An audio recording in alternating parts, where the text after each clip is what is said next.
Hello बच्चों, कैसे हो आप लोग। आइए अब आप लोगों को नेक्स्ट टॉपिक आपको मोलरता के बारे में बताता हूँ। मोलरिटी,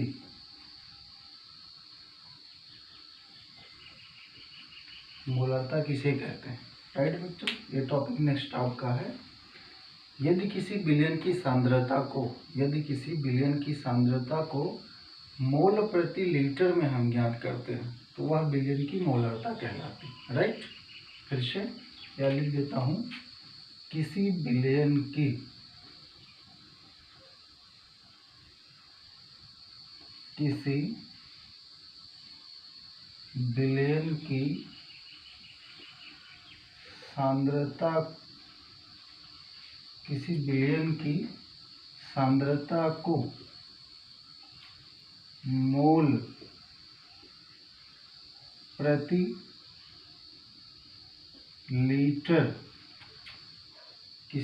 की सांद्रता को मोल प्रति लीटर में व्यक्त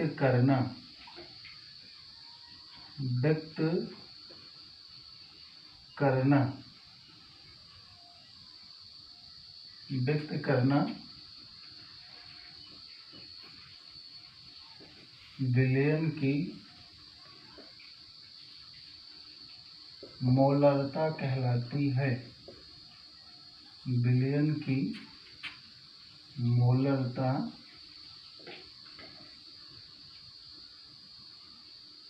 कहलाती है। समझ में आया बच्चों। फिर से एक बार, किसी विलयन की सांद्रता को मोल प्रति लीटर में व्यक्त करना विलयन की मोलरता कहलाती है, राइट। इसे कैपिटल एम से प्रदर्शित करते हैं। इसे कैपिटल एम से प्रदर्शित या इसे कैपिटल एम से लिखा जाता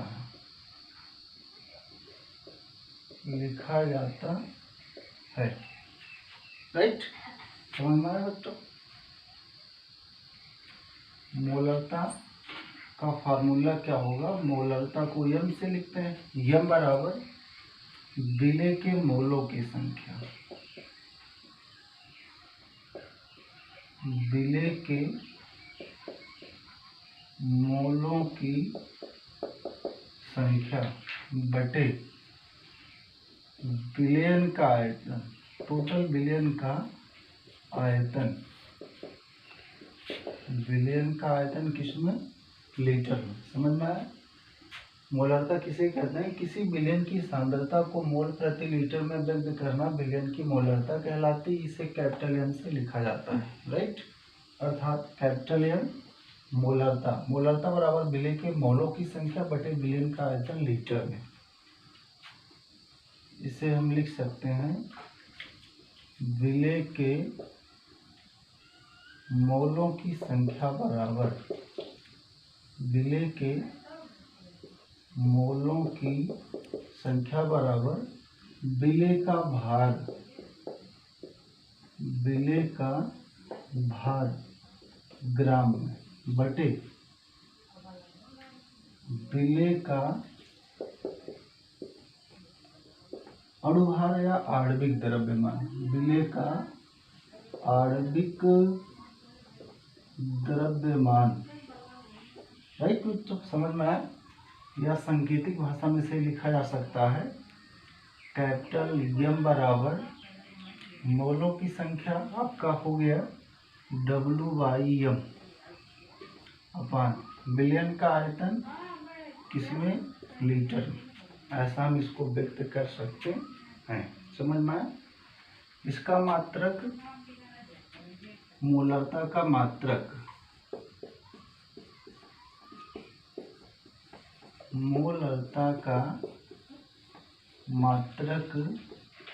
मोल प्रति लीटर होता है, राइट। समझ में आया बच्चों। क्लियर बेटा, कोई दिक्कत तो नहीं। आइए आगे बताता हूँ आपको।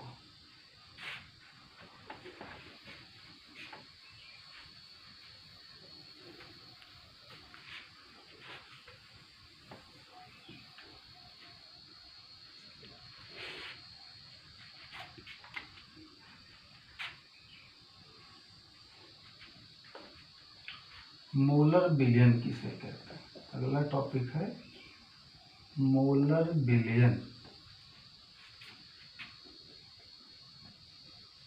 मोलर सॉल्यूशन,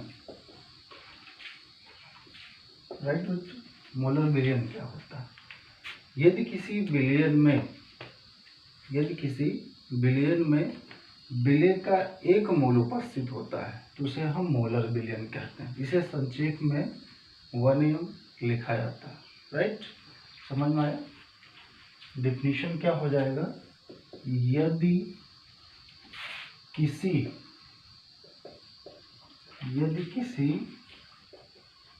बिलियन में विलेय का 1 मोल उपस्थित हो तो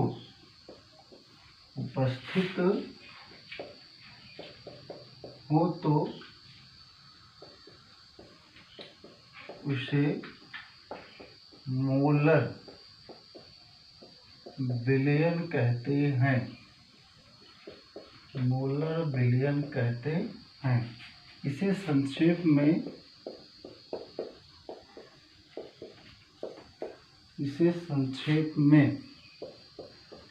1m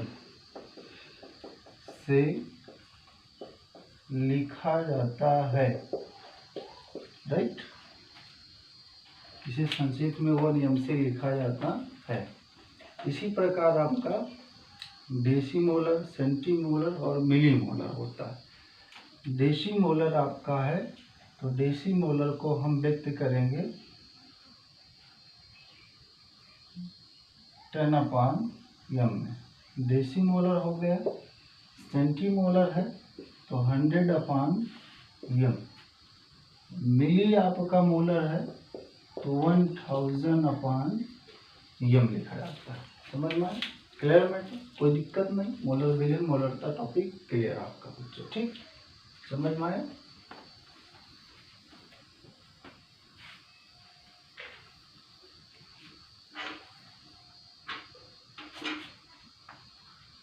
नेक्स्ट टॉपिक मोल प्रभाज। मोल प्रभाज या इंग्लिश में मोल फ्रैक्शन। मोल प्रभाज या मोल फ्रैक्शन किसे कहते हैं? व्हाट इज मोल फ्रैक्शन या definition of mole fraction, right. ऐसे क्वेश्चन में आ सकता है बच्चों, आप लोगों से पूछा जा सकता है। तो मोल प्रभाज क्या होता है अर्थात मोल फ्रैक्शन किसे कहते हैं? क्लियर? तो डिफिनीशन क्या हो गया? किसी बिलियन में विलेय या विलायक, किसी बिलियन में विलेय या विलायक के मोलों की संख्या और उसी बिलियन के कुल घटकों के मोलों की संख्याओं के योग के अनुपात को उस विलेय या विलायक का मोल प्रभाज कहते हैं। क्लियर? समझ में आया? फिर से, यदि किसी बिलियन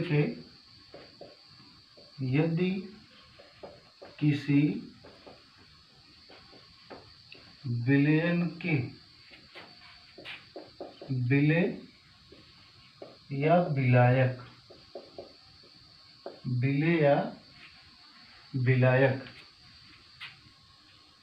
के मोलों की संख्या को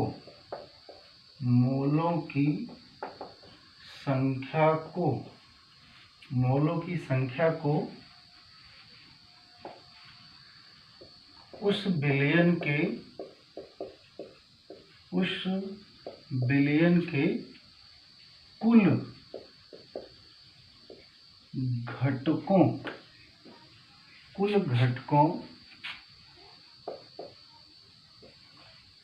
कुल घटकों का योग के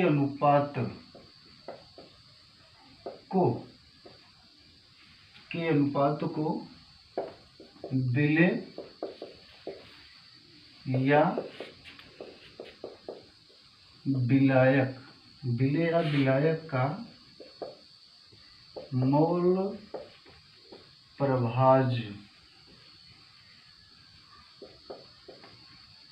कहते हैं। फिर से टॉपिक समझिएगा बच्चों। यदि किसी विलयन के विलय या विलायक के मोलों की संख्या को उस विलयन के कुल घटकों का योग के अनुपात को विलय या विलायक का मोल प्रभाज्य कहते हैं। राइट, यहाँ विलय के मोल को विलय के मोलों को स्मॉल एन से डोनेट करेंगे, विलायक के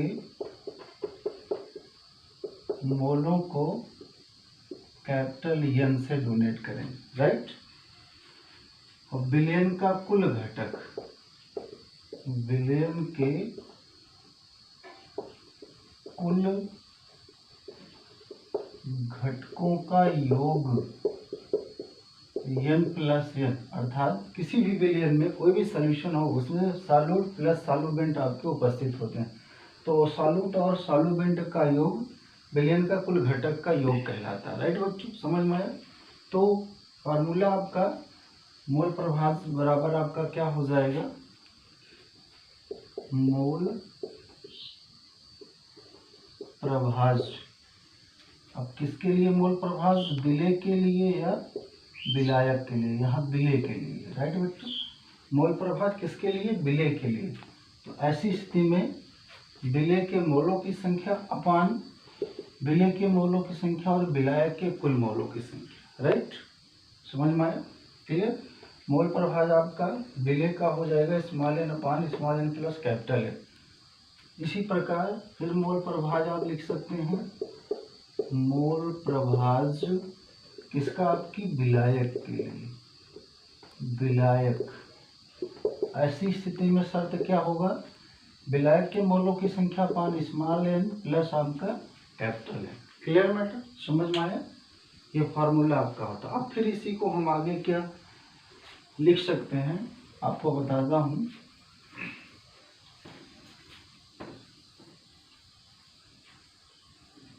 देखो, विलय के मोलों की संख्या को स्मॉल एन बराबर हम इसको लिख सकते हैं डब्लू अपान स्मॉल एन, अर्थात विलय का भार बटे विलय का आणविक द्रव्यमान। इसको क्या कहते हैं, डब्लू क्या होता है, विलय का द्रव्यमान किसमें, ग्राम में, अपान विलय का आणविक द्रव्यमान, विलय का आणविक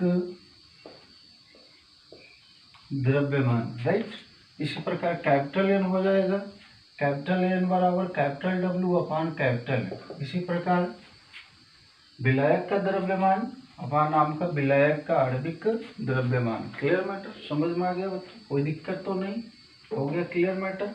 अब इसमें फिर आगे टॉपिक में पूछा जाएगा, बताइए किसी विलयन का मोल प्रभाज्य, अगर कोई विलयन दिया गया हो उसमें भिन्न प्रकार के घटक उपस्थित हों तो उनके मोल प्रभाजों का योग कितना होता है। सपोज दैट आपका दिया गया है कैपिटल ए विलय का मोल प्रभाज्य स्मॉल एन और small N plus capital N. Right, और इधर साइड कैपिटल बी दिया गया, इसका मोल प्रभाज्य विलायक का मोल प्रभाज्य कैपिटल ए इतना हो गया, मोल प्रभाज्य कैपिटल बी का इतना हो गया। इनके घटकों का योग क्या होता है, इनके घटकों का योग अर्थात A plus B small N plus आपका capital N, small N upon small N plus capital N plus आपका capital N small N capital N. अब इनका योग बराबर कितना होता है बच्चों, 1 होता है। राइट, कैसे हल कर लीजिए, हल करेंगे यहाँ पर तो आपका कैल्शियम लिया जाएगा। कैल्शियम क्या लेंगे यहाँ पर, स्मॉल एन प्लस आपका कैपिटल एन। राइट, और ये आपका इससे कट जाएगा, कटने के बाद यहाँ आपका बचेगा क्या, स्मॉल एन प्लस आपका कैपिटल। राइट, ये आपका बचेगा कैल्शियम लेने पर। इसका कैल्शियम लिया गया, कैल्शियम लेने के बाद मैंने मल्टीप्लाई कराया, मल्टीप्लाई कराने पर इतना है, तो ये इससे कट गया, इधर कितना आ गया, 1।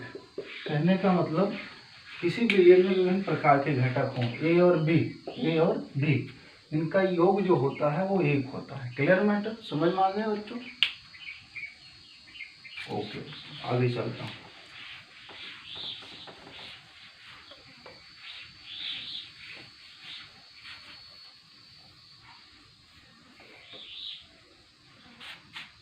नेक्स्ट टॉपिक है बच्चों फॉर्मलता। अगला टॉपिक क्या है? फॉर्मलता।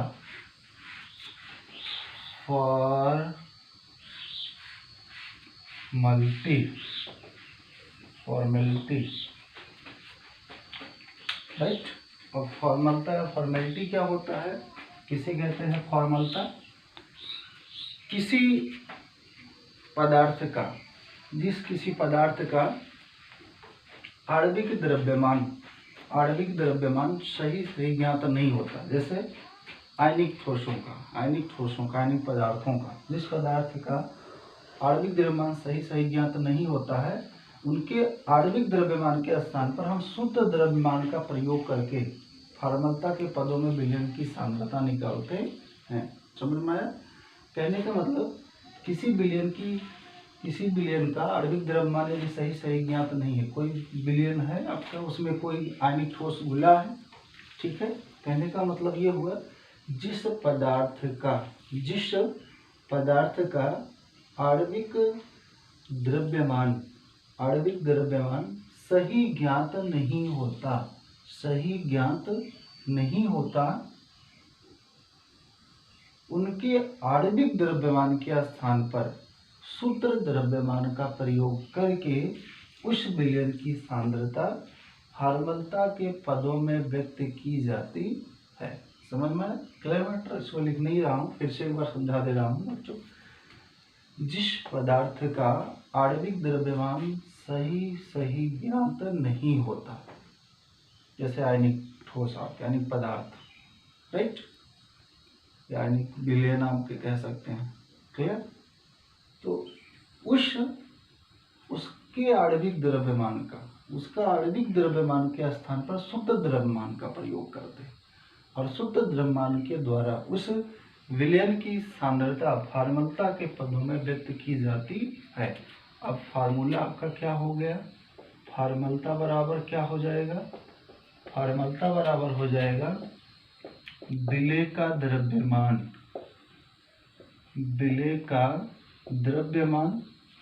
बटे विलय का सूत्र द्रव्यमान गुणे विलयन का आयतन किसमें? लीटर। राइट बच्चों, समझ में आ गया फॉर्मलता? ऐसा करता हूँ बच्चों, मोलरता, ठीक है, मोल प्रभाव, फॉर्मलता आप लोगों को समझ में आएगा। आ गया बच्चों? आया तो प्लीज बच्चों इसको शेयर कीजिए। अगला टॉपिक है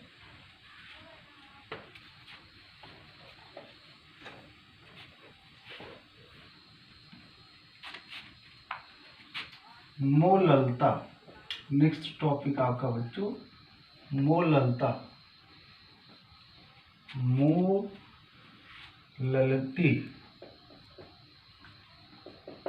मोललती इंग्लिश में मोललता को मोललती लिखा जाता है। राइट बच्चों? आइए अब इसके बारे में बच्चों बताता हूँ आपको। काफ़ी दिनों बाद बच्चों मैं आप लोगों को वीडियो बना के भेज रहा हूँ, क्योंकि तबीयत मेरी ख़राब थी इसलिए नहीं भेज सका बच्चों, इसके लिए सॉरी। आगे समझिए बच्चों, मोललता अर्थात मोललता किसे कहते हैं? व्हाट इज मोललती? डिफिनेशन ऑफ मोललती। तो अपने हिसाब से बच्चों, किसी का नो कॉपी, किसी बुक से नहीं, किसी आईडी से नहीं, ये अपने दिमाग से बना रहा हूँ बच्चों। अगर समझ में आता तो प्लीज़ बच्चों इसको शेयर कीजिएगा, सब्सक्राइब कीजिएगा। किसी से भी डिफिनेशन मेरा मैच नहीं करेगा, सबसे मेरा एकदम अलग बच्चों। आ जाइए मोललता के बारे में बताता हूँ आपको। किसी विलयन की, यदि किसी विलयन की सांद्रता, किसी विलयन की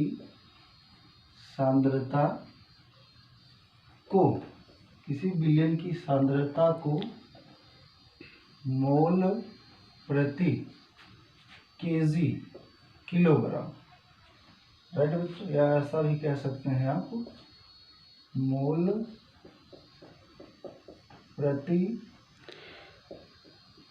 किलोग्राम किसी विलयन की सांद्रता को मोल प्रति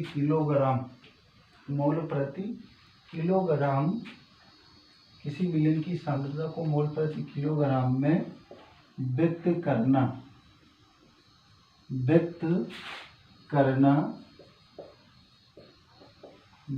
करना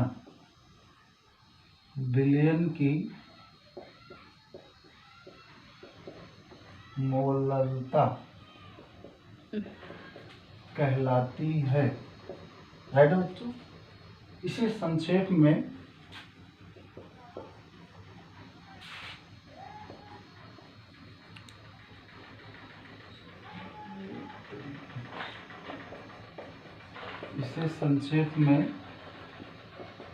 स्मॉल m से लिखा जाता है। राइट बच्चों, समझ में आया। फिर मोलरता बराबर फार्मूला क्या हो जाएगा बच्चों, मोलरता बराबर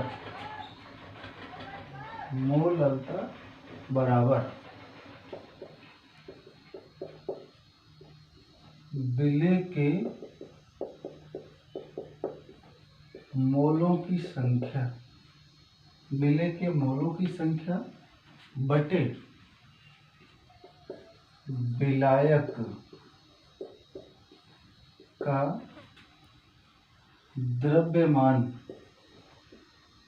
विलायक का द्रव्यमान किसमें बच्चों, किलोग्राम।